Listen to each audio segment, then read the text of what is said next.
రైతు ఇంటి వెలుగులో పుట్టి ప్రజాసేవయే లక్ష్యంగా పెట్టుకున్న నాయకుడు అంచెలంచెలుగా ఎదుగుతూ రాజకీయాల్లో ప్రత్యేక గుర్తింపు పొందిన వ్యక్తి ఉమ్మనగారి మోహన్ రెడ్డి. కామారెడ్డి జిల్లాలోని ఆత్మకూరు గ్రామం నుంచి ప్రజా హృదయాలను గెలుచుకున్నాడు ఈ నాయకుడు. రాబోయే ఎన్నికల్లో నాగిరెడ్డిపేట జెడ్పీటీసీ స్థానం నుంచి బీఆర్ఎస్ తరపున బరిలోకి సిద్ధమవుతున్నారు. తండ్రి బాటలో కుమారుడు రైతు దంపతులు రామరెడ్డి, సాయమ్మ దంపతుల ఇంట జన్మించిన మనోహర్ రెడ్డి చిన్ననాటి నుంచే ప్రజా సమస్యలతో పరిచయం. ఆయనకు రాజకీయాల్లో తొలి గురువు ఆయన తండ్రి రామరెడ్డే. 1978లో ఉప సర్పంచ్, 1982లో సర్పంచ్, తర్వాత ఎల్లారెడ్డి సహకార బ్యాంక్ డైరెక్టర్ గా సేవలందించిన రామరెడ్డి ఆయన చూపిన ప్రజాసేవ మార్గమే మనోహర్ రెడ్డి రాజకీయ జీవితానికి పునాది అయింది. అంచెలంచెలుగా రాజకీయ ఎదుగుదల, సాధారణ కార్యకర్తగా ప్రారంభమైన ఈ ప్రయాణం ఒక్కో మెట్టుగా ఎదుగుతూ పెద్ద బాధ్యతల వరకు చేరింది. 1989 నాగిరెడ్డిపేట మండల కాంగ్రెస్ యువజన సంఘం అధ్యక్షుడు, 1992 నుండి 98 తాండూరు కిచ్చనపేట సహకార సంఘం పరిమితి డైరెక్టర్, 2008 జిల్లా కాంగ్రెస్ ప్రధాన కార్యదర్శి, 2014 ఆత్మకూరు ఎంపీటీసీగా ఘన విజయం, 2014 ఎంపీటీసీల ఫోరం రాష్ట్ర ప్రధాన కార్యదర్శి, 2019 నాగిరెడ్డిపేట జెడ్పీటీసీగా 2023 ఓట్ల మెజారిటీతో ప్రభావ గెలుపు, 2019 ఆగస్టు జెడ్పీటీసీల ఫోరం ప్రధాన కార్యదర్శి, 2021 అక్టోబర్ 2 గాంధీ జయంతి రోజున బీఆర్ఎస్ పార్టీలో చేరిక. పదవి కోసం కాదు, పదవి ద్వారా ప్రజాసేవ చేయాలనే లక్ష్యంతో ముందుకు సాగుతున్నానని మనోహర్ రెడ్డి తరచుగా చెబుతుంటారు. రాబోయే ఎన్నికల్లో బీఆర్ఎస్ అభ్యర్థి రాబోయే ఎన్నికల్లో ఎల్లారెడ్డి నియోజకవర్గంలోని నాగిరెడ్డిపేట జెడ్పీటీసీ స్థానం నుంచి బీఆర్ఎస్ పార్టీ తరఫున బరిలోకి దిగడానికి పార్టీ అధిష్టానం నుంచి గ్రీన్ సిగ్నల్ వచ్చినట్లు సమాచారం. ప్రజలకు మరోసారి సేవ చేసే అవకాశం రావాలని, ప్రతి ఓటరు సమస్యలో తాను ఉంటానని, తాను చేసిన సేవకు ప్రజలు నిలువెత్తు నిదర్శనమని ఆయన దృఢంగా చెబుతున్నారు. రైతు బిడ్డగా మొదలైన ఈ ప్రయాణం నేడు ప్రజల అభిమానం, నమ్మకం, విశ్వాసంతో ప్రజానాయకుడిగా రూపుదిద్దుకుంది. సమాజ శ్రేయస్సే నా లక్ష్యం. బీఆర్ఎస్ తరపున జెడ్పీటీసీగా మరోసారి సేవ చేసేందుకు సిద్ధమని దృఢంగా చెబుతున్నారు ఉమ్మనగారి మనోహర్ రెడ్డి. మాజీ మార్కెట్ కమిటీ చైర్మన్లు రాజేశ్వరరావు, సాయిరెడ్డి మరియు సభాధ్యక్షులు సిద్ధయ్య గారికి, టిఎస్ చైర్మన్ నరసింహరెడ్డి గారికి, మాజీ ఎంపీపీ గులాబ్ సాయి గారికి, మరియు ఎంపీటీసీలు, సర్పంచులు, పత్రికా విలేకరులు, ఇక్కడ విచ్చేసిన ప్రతి ఒక్కరికి కూడా పేరు పేరున నా యొక్క ధన్యవాదాలు చెప్తున్నా. చాలా రోజుల తర్వాత ఈ సమావేశం నిర్వహించుకోవడం జరిగింది. ఎందుకంటే ఇప్పుడే మనము అడుగులు మొదలు పెడితే మేము వచ్చిన మొన్ననే 6 నెలలు అయింది, 9 నెలలు అయింది అన్నారు. ఈరోజు 2 సంవత్సరాలైనా వాళ్ళు ఇచ్చిన హామీలు నెరవేర్చలేరు. కాబట్టి మనకి ఈరోజు ఓటు అనే హక్కు అవకాశం వచ్చింది.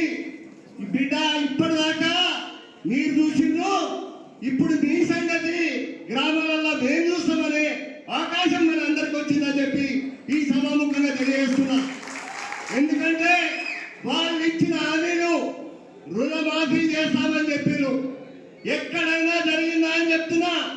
7,200 మంది రుణ సభ్యులు ఉంటే నాగిరెడ్డిపేట మండలంలో 4,000 మందికి మాత్రమే రుణమాఫీ జరిగింది. 3,200 మంది ఇప్పుడు సైనికుల్లాగా ముందుకు రావడానికి సిద్ధంగా ఉన్నారు. మాకు రుణమాఫీ కాలేదని. మరి పెన్షన్ 2,000 నుంచి 4,000 ఇస్తామని చెప్పారు. ఎవరికన్నా ఇస్తున్నా అని చెప్పి అడుగుతున్నా. అదేవిధంగా యువ వికాసం, ఎవరైతే నిరుద్యోగులు ఉన్నారో వాళ్ళకు కూడా నిరుద్యోగ వృత్తి ఇస్తామన్నారు. అది కూడా ఇవ్వలేరు. మరి మహిళలకు కూడా వాళ్ళకు కూడా ఒక గృహిణికి 2,500 రూపాయలు ప్రతి ఇంటికి ఇస్తామని చెప్పారు. అది కూడా ఇవ్వలేదు. మనం అడిగేది ఒకటే, బిడ్డ గ్రామాలలో మీరు ఏదైతే అభివృద్ధి అని చెప్తున్నారో ఎక్కడికైనా మరి కాంగ్రెస్ నాయకులు మండల లెవెల్లో రండి, నేను కూడా సిద్ధంగా ఉన్నారు. మీరు అభివృద్ధి చేసింది ఏముంది, నేను చేసింది ఏముందో మీరు ఇప్పుడు కొబ్బరికాయలు పడుతున్నారు తప్ప మీరు తీసుకొచ్చిన నిధులు ఇక్కడ ఏమి లేవని చెప్పి ఈ సభాముఖంగా తెలియజేస్తున్నా. మనకి ఈరోజు అవకాశం ఉంది. ఈరోజు మనము సైనికుల్లాగా మనం సైలెంట్ గా ఉన్నామని కాదు, ఒక సైరన్ మోగినట్టు గ్రామాలలో సైరన్ ఎట్లా మోగుతుందో మన పథకాలు కేసీఆర్ ఉన్నప్పుడు ఏమి ఇచ్చిండు, ఇప్పుడు వచ్చిన ప్రభుత్వం ఏమి ఇస్తుంది అని చెప్తారు. దానికి దీనికి తేడా చెప్తేనే సరిపోతుంది. మనం ఎక్కువ అడగట్లేదు. మీరు బిడ్డ ఏవైతే హామీలు ఇచ్చిందో ఆ హామీలు నెరవేర్చినాకనే ఓట్లు అడగాలి తప్ప మీకు ఓట్లు అడిగే హక్కు లేదు. మీరు ఇవన్నీ ఇస్తామని చెప్పి నాగిరెడ్డిపేట మండలంలోని మరి రైతులు తీవ్రంగా నష్టపోతుంటే మరి కాంగ్రెస్ నాయకులు మరి ప్రభుత్వంలో ఉండి సంబరాలు చేసుకోవడం అంటే రైతులు బాధతో ఉంటే వీళ్ళేమో పాలాభిషేకాలు చేయడం ఎంతవరకు సమంజసమని అడుగుతున్నాం. ఈరోజు మీరు ఏదైతే నిన్న సవాల్ విసిరిరో ఈరోజు రండి, రైతుల దగ్గరనే పొలాలలోనే ఉన్నాం. ఈరోజు మేము ఇక్కడ ఇంకా నీటి మునిగే ఉన్నాయి, మేము మొత్తం వదిలేసాం, నీళ్ళన్నీ పోయినాయి అని చెప్తున్నారు. ఎక్కడ పోయినామో మీ కళ్ళతోటే వచ్చి చూసి నిరూపించుకోవాలి. ఎందుకంటే గతంలో టీఆర్ఎస్ ప్రభుత్వంలో మరి ఆ రోజు కూడా గేట్లు తెలిస్తే 2 రోజులలోనే మొత్తం నీళ్లు పోయి మరి నిజాం సాగర్లో ఉండే. ఈరోజు 6 రోజులైనా ఈ రోజు వరకు కూడా ఇంకా నీళ్లు తగ్గకుండా వాళ్ళే గత ప్రభుత్వం ఏం చేసిందని చెప్తున్నారు. గత ప్రభుత్వం ఏం చేసింది అనేది మీకు తెలియాలి. ఈ రోజు కన్నా కళ్ళు తెరిచి మరి ఆ గేట్లను ఎత్తిపించే బాధ్యత మీది.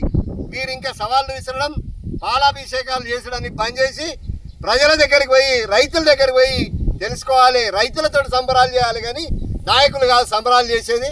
మరి రైతులు ఎక్కడ కూడా సంతోషంగా లేరు. మరి నీట మునిగి వాళ్ళు కొట్టుమిట్టాడుతుంటే మీరేమో పాలాభిషేకాలు చేయడం ఎంతవరకు సమంజసమని మేము డిమాండ్ చేస్తున్నాం.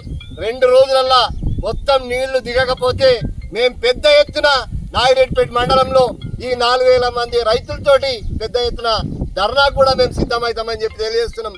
అదే రకంగా ఏదైతే రైతు పండించిన పంటకు మద్దతు ధర ఇస్తామని చెప్పి 500 రూపాయల బోనస్ ఇస్తామని చెప్పి ఈ రోజు వరకు 2 నెలలు గడిచిపోయినా బోకస్ మాత్రమే ఉంది. కానీ మరి ఈ రోజు వరకు 6000 క్వింటాల మరి ధాన్యాన్ని మరి నాగిరెడ్డిపేట మండలంలోనే 30 లక్షల రూపాయలు రావాల్సి ఉంది. మరి ఈ రోజు వరకు మరీ ధాన్యం వచ్చే టైం మళ్ళీ ఇంకో నెల అయితే మరీ ధాన్యం వస్తుంది. దానికి మరి ఇప్పటికే ఇచ్చిన ధాన్యాన్ని ఇచ్చే దమ్ము లేదు మీకు. మీరు సవాల్ విసరడం ఎంతవరకు సమంజసం మేము డిమాండ్ చేస్తాం. ఏ చర్చకైనా ఎక్కడైనా మేమే మండల నాయకులం వచ్చి